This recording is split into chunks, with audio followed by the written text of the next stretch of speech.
Empezar. Bueno, ¿qué es lo que viene el día de hoy? Tenemos el final de la presentación de resumen, ¿verdad? De todo lo que habíamos visto durante el curso. Esto, pues ustedes recordarán que ya habíamos revisado la semana anterior, cómo habíamos trabajado con la teoría de los sistemas, este tipo de análisis que es muy particular, que lo utilizamos en este curso. Esto del presidencialismo, el totalitarismo, dictaduras y todas las sistemas que existen y que se van de alguna manera catalogando a partir de la lógica de la teoría de los sistemas.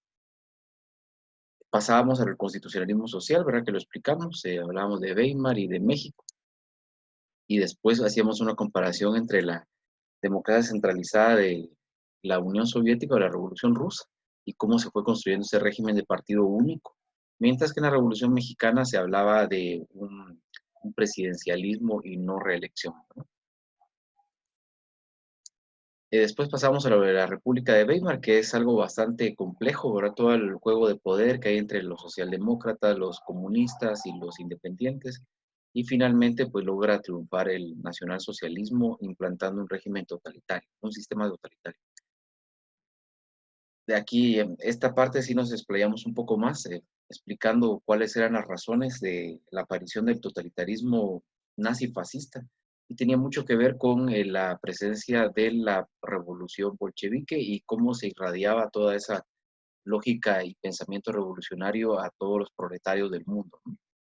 Entonces, eso significaba también que los movimientos socialistas o comunistas iban a tener un fuerte apoyo por parte de la Unión Soviética y eso iba a significar también la reacción de los grupos de poder que estaban desde hacía tiempo dictando la lógica política y económica de los países. Entonces, como reacción surgen estos dictadores, ¿no? Aquí está Benito Mussolini y Adolfo Hitler, que también surge, pero es un poco más difícil para él llegar al poder que Mussolini. Mussolini lo hizo a través de unas marchas, ¿no? Y llega y se queda en el poder con la venia del rey de Italia.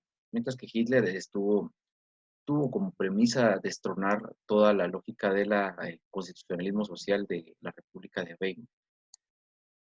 Bueno, aquí está qué pretendían, ¿verdad? Eso también lo explicamos bastante amplio. Algunos datos clave, por ejemplo, la perspectiva racial y el odio racial de la Alemania nazi no se compartía en Italia. Era en Italia un odio más de clase, digamos, que fue instrumentalizado. Y la Iglesia Católica, por ejemplo, jugó un papel importante en el totalitarismo italiano, mientras que en Alemania fueron otras las dinámicas. Fue más el empresariado alemán que estuvo detrás de todo. Eh, la visión de la violencia, el militarismo, y pues que nos llevaron a la Segunda Guerra Mundial, al planeta, a un conflicto a gran escala, el segundo que conocimos y que es muy probable que no vayamos a conocer un tercero, ¿no? Ojalá. Bueno, después pasábamos a lo de China, que empieza con la Revolución de 1949, con la llegada de Mao. Se implanta también la lógica de la democracia centralizada, de la cercanía con la Unión Soviética en un primer momento. Y después viene todo esto del proceso del gran salto hacia adelante, que ya ustedes lo sabrán mejor, ¿verdad? Que es un holocausto, por así decirlo, en contra de la misma población china. El número de muertos fue impresionante. ¿Por qué? Por las medidas de privilegio a cierto sector, por quitarle la posibilidad a los campesinos de tener la agricultura de autosostenimiento y por otras dinámicas totalitarias al final que terminaron matando a su pueblo, ¿no? ¿Qué sucede entonces? Mao se retira de la política y ahora viene lo que vamos a ver hoy, que es la revolución cultural. Como obviamente todo este proceso de frustración y de cataclismo, por así decirlo, que fue provocado por el gran salto hacia adelante, en China había como cierto escarnio para seguir apoyando a Mao en sus lógicas de economía planificada y de modernización. Sin embargo, él se separa del poder de alguna manera, se va un poco a la sombra. ¿Y qué sucede después? Sucede que empieza la Unión Soviética a a caminar por otro destino que no era precisamente el de la ortodoxia marxista, estalinista. Y aquí es donde surge Nikita Khrushchev, ¿no? Nikita Khrushchev ya venía con las ideas de desestalinizar a la Unión Soviética y eso, pues, por los chinos fue percibido como un signo de debilidad y tenían que separarse de ellos. Y así lo hacen y empiezan entonces con el proceso de la revolución cultural. Ellos creían que había un proceso a gran escala descomunización del mundo y donde estaba perdiendo el comunismo internacional poder frente a todas las demás fuerzas capitalistas. Y la revolución cultural al mando de Mao y otras 4 personas, incluyendo su esposa y el jefe de su ejército, empieza a tratar de revertir y de, por así decirlo, depurar el sistema de todos esos elementos capitalistas. Estas purgas, digamos, son clásicas en todos los regímenes socialistas. Acabar con los desviados, con las desviaciones pequeño burguesas, con los que se van por la libre. En casi todos los movimientos revolucionarios se ha visto esto, ¿no? Estas purgas por la gente que no está pensando en la misma línea que supuestamente tendría que pensar. ¿Y qué sucede entonces? Entronan a Mao, ¿no? En términos de los sistemas políticos, cambia la lógica de la democracia centralizada hacia la lógica de una dictadura socialista. ¿Por qué dictadura socialista? Porque es una persona la que llega al poder, sus mandatos, por así decirlo, son eh, incuestionables, se transforma en un culto a la personalidad, y usted ya lo respondía en el examen que se había planteado en el video, que es el culto a la personalidad. Se le atribuyen capacidades fuera de lo normal, incluso casi semidivinas, ¿no?, a las personas. ¿Y qué sucede con esto? Que empieza también una dictadura socialista. Ya no hay posibilidades de revertir la presencia de esta persona en el poder, y así es hasta que muere. Después de la muerte de Mao empieza el proceso de reforma, y eso ya era algo esperado por muchos. Y para el inicio de la década de los 80 se empiezan las reformas en términos económicos. Los chinos al final no abren su política, se transforman de nuevo en un régimen de democracia centralizada, en un sistema de democracia centralizada. Dejan la dictadura por un lado y caen a esta lógica de nuevo. ¿Por qué? Porque solo hay un partido, porque no están pensando en revertir estas medidas, no va a haber elecciones con multipartidismo, es decir, lo que se conoce en la democracia liberal no va a existir en China, pero empieza el crecimiento económico. De alguna manera sustituyen esa, esa pérdida que podrían tener por ser un régimen semisocialista aún con los beneficios que les puede dar el mercado. Y así lo logran, ¿no? Hasta ahora, para principios de la década de 2000, China estaba creciendo firmemente, incluso había sobrepasado a Japón, que era el país que había crecido en los últimos años, y ahora está cerca de sobrepasar a la principal potencia económica mundial, que es Estados Unidos, y a la Unión Europea. ¿Cómo fue que le hicieron? En esto tienen mucha razón eh, los economistas norteamericanos cuando señalan que China también creció porque hubo cierto apoyo por parte de Estados Unidos para su desarrollo.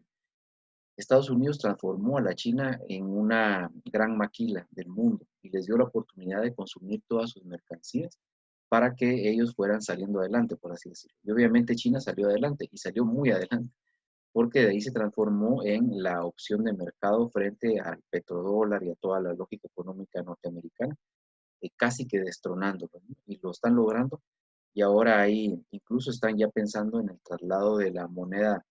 Ya no va a ser el dólar ni el petrodólar, sino que va a ser el yuan, ¿no?, de la moneda china. ¿Significa esto que China ha cambiado en su sistema político? No, ahí no hay democracia, ¿no? O sea, la lógica en China es no totalitaria, pero sí es de partido único, democracia centralizada. Y la democracia centralizada obviamente no va a permitir que existan esas elecciones o permitir que exista un tipo de alternabilidad en el poder. La pregunta ahí sería también si la democracia centralizada y un régimen draconiano, así como ellos lo han impuesto, es mejor para crecer económicamente. Es una de las preguntas que muchas y muchos politólogos se hacen, ¿no? ¿Es posible la democracia o sirve la democracia para algo en términos económicos? ¿O solo es una forma de gobierno en la que supuestamente las personas participan y se ven respetados sus derechos humanos? Bueno, esas son las preguntas que quedan en el tintero, ¿verdad? Pero ya no las vemos como parte del curso porque como sistema político ya quedamos en que la China regresa de nuevo a la democracia centralizada. Ahora, esta es la última parte que vemos en el resumen, porque lo de Cuba lo acabamos de ver, eso está todavía muy fresco. Entonces ustedes ahí en lo de Cuba podrán ver también que se implanta esta lógica de democracia centralizada, pero hasta que se crea la Constitución en 1976.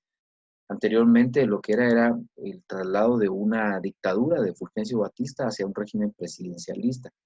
Y con ese vacío que hay desde 1960 hasta 1976, con falta de elecciones y gobiernos provisionales, es un sistema que termina de ser semiparlamentario, pero eclipsado por la presencia del movimiento revolucionario.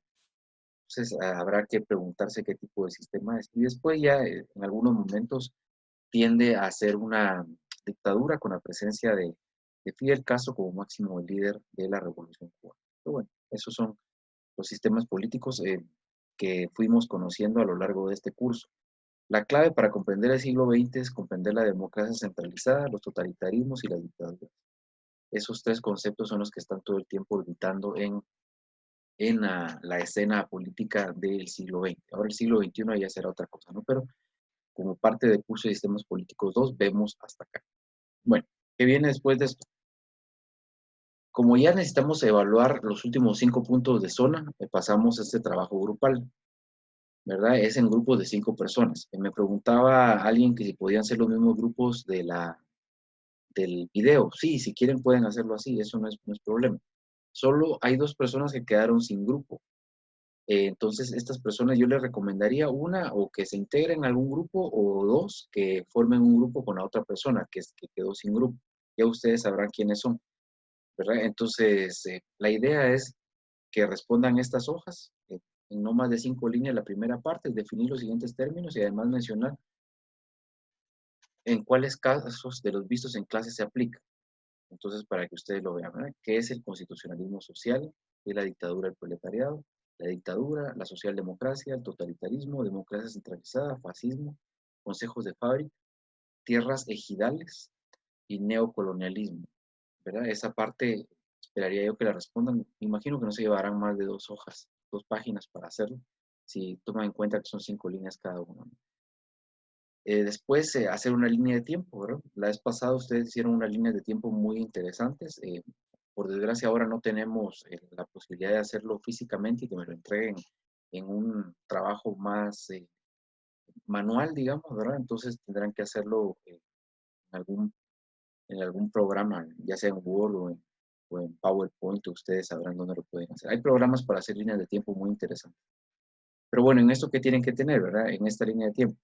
Primero, mencionar los momentos históricos que están acá, ¿verdad? Que es la Revolución Bolchevique, Revolución Mexicana, República de Weimar, Nacionalsocialismo, Fascismo, Gran Salto hacia adelante, Revolución Cubana, Revolución Cultural, Nueva Constitución Cubana y Neocolonialismo. Ojo que estos momentos no están distribuidos históricamente acá.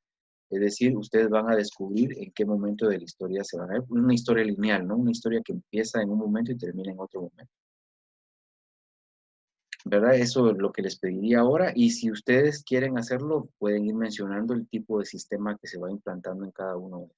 Haciendo como un breve resumen de lo que vimos en clase. Si quieren hacerlo, ¿verdad? Eso tampoco es obligatorio. Para mí, con que lo mencionen y sepan, que ustedes tengan claro en sus mentes, ¿verdad? Y en su conocimiento en qué momento fue, cuál o tal situación, para mí es suficiente. Bueno, la hoja de trabajo la entregarán el día del examen final, ¿verdad? Junto con su examen. Eh, por favor, pase la PDF. Y algo que sí les quiero pedir, que es por favor escriban su nombre y apellido y número de carnet claramente en el documento, ¿verdad? Eso, si lo hacen en un paquete en Word, por ejemplo, no van a tener problema porque está muy claro. No lo hagan a mano porque ahora no se puede hacer a mano, tendrían que escanear los trabajos y la verdad no vale la pena. Entonces háganlo así, lo trasladan el día del examen. ¿Cuál va a ser la dinámica del día del examen? Eso comentábamos con una compañera de ustedes hace un momento.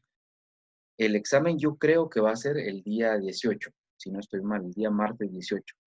Y la dinámica va a ser la siguiente. Yo voy a enviar a correo de cada uno y cada una de ustedes el examen para que lo reciban, me confirmen de recibido y después de confirmado de recibido esperaría 2 o 3 horas para resolverlo y esperaría que me lo envíen al terminar su examen, junto con el examen, la hoja de trabajo, ¿verdad? Pero la hoja de trabajo, como es en grupo, solo me la envía una persona del grupo, no es necesario que me lo envíen todo. Y por favor, esperen a que yo les confirme de recibir, ¿verdad? Porque lo vamos a trabajar todo en Gmail, pero a veces se traspapelan las cosas, lo envían desde otra dirección o algo. Entonces háganlo hasta que sepan que yo ya lo recibí y estén tranquilos, ¿verdad? Y también sus exámenes yo tengo que confirmarles de recibir. La dinámica es sencilla, ¿verdad? El examen no va a ser nada complicado, creo que ustedes ya han, eh, van a tener con esta hoja algún acercamiento a todos esos datos y lo vamos a hacer de la mejor manera. Igual esta hoja de trabajo grupal se las voy a subir en un archivo aparte ahora al Classroom para que la puedan ver y la puedan, esta gráfica específica, ver. Bueno, entonces ahí estamos. No sé cómo la ven, si hay algún comentario o algo que quieran saber o comentar del curso. Hoy es el último día de clases, ¿verdad? Ya terminamos. Toda la próxima semana va a ser para que ustedes se preparen. ¿Todo bien?